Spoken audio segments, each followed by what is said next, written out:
តោះមករៀនម៉ាសាមុខបានតែខ្លួនឯងនៅផ្ទះចំណាយត្រឹមតែ$20អ្នកទាំងអស់គ្នាអាចប្រើបាន20ទៅ30ដងខ្ញុំនឹងប្រាប់ពីរបៀបប្រើណានេះមេឃភ្លៀងផងហើយស្ទះផ្លូវទៀតអញ្ចឹងយើងកុំឲ្យយើងខាតពេលយើងមកទិញឈុតម៉ាសានេះហើយយើងធ្វើបានតែខ្លួនឯងទេចានេះខ្ញុំដាក់ tester ដោយសារឈុតនេះខ្ញុំប្រើខ្លួនឯងណាអញ្ចឹង step ទី1ងាយអ្នកទាំងអស់គ្នាមកប្រើជាមួយនឹងប្រភេទ mask scrub Johnson ទឹកឃ្មុំចាអានេះ scrub ជួយជំរុះកោសិកាចាស់ធ្វើឲ្យស្បែកមុខយើងសភ្លឺថ្លាខ្ញុំឲ្យអ្នកទាំងអស់គ្នាមកមើលសាច់ scrub របស់គេទាំងអស់គ្នាផ្សំពី Johnson ទឹកឃ្មុំអូយអ្នកទាំងអស់គ្នាមើលសាច់ scrub គេនេះកំតិចគ្រាប់ Johnson តូចៗជាមួយនឹងទឹកឃ្មុំហើយជាមួយនឹង herb ផ្សេងទៀតនេះអ្នកទាំងអស់គ្នាមើលឃើញទេនេះសាច់ scrub គេអញ្ចឹងបន្ទាប់ពីអ្នកទាំងអស់គ្នាលាងមុខស្អាតហើយចាយកម៉ាស់នេះមកធ្វើការដុសម៉ាសាបែបនេះចាដុសម៉ាសាបែបនេះថ្នម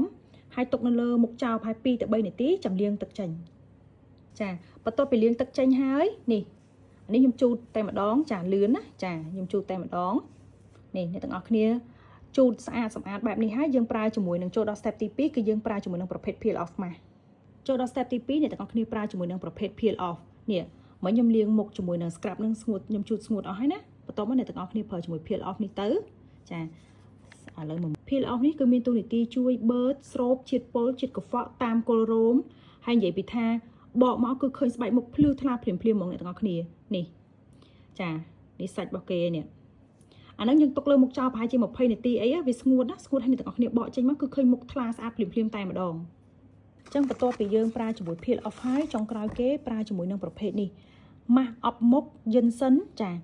ជួយអប់មុខឲ្យមុខយើងតឹងហាប់ណែនប៉ុន្តែសម្រាប់ប្រភេទពួកម៉ាស់អប់មុខនេះអ្នកទាំងអស់គ្នាប្រើនៅពេលយប់លាប skin care យើងឲ្យអស់ចុងក្រោយគេទៅប្រើជាមួយនឹងប្រភេទ overnight mask ហ្នឹងចាសម្រាប់ប្រភេទពួក scrub Johnson ជាមួយ peel off អ្នកទាំងអស់គ្នាអាចប្រើពេលព្រឹកក៏បានយប់ក៏បាននិយាយទៅស្រេចចិត្តប៉ុន្តែលើកលែងតែ overnight mask នេះមួយទេ sleeping mask នេះគឺអ្នកទាំងអស់គ្នាប្រើតែពេលយប់ទេចានេះប្រភេទមើលសាច់គេដូចសាច់គ្រីមចឹងអ្នកទាំងអស់គ្នាលាបទៅចូលមុខមើលទៅទន់អាឡូងហ្មងហើយជួយបន្តឹងឲ្យមុខយើងហាប់ណែននេះខ្ញុំលាបហើយអ្នកទាំងអស់គ្នាឃើញទេឃើញមើលទៅរបៀបមុខមើលទៅទន់ភ្លឺឡូងហើយខាងនេះអត់លាបមើលទៅស្ងួតជ្រើងចាអញ្ចឹងប្រភេទម៉ាស់អប់មុខនេះក៏ល្អដែរផ្សំពី Johnson ដូចគ្នា3មុខនេះអ្នកទាំងអស់គ្នានេះចំណាយតែ20រៀលទេចាបានឈុតម៉ាសារៀនយកទៅប្រើម៉ាសាខ្លួនឯងនៅផ្ទះចំណេញទាំងលុយទាំងពេលវេលាទៀត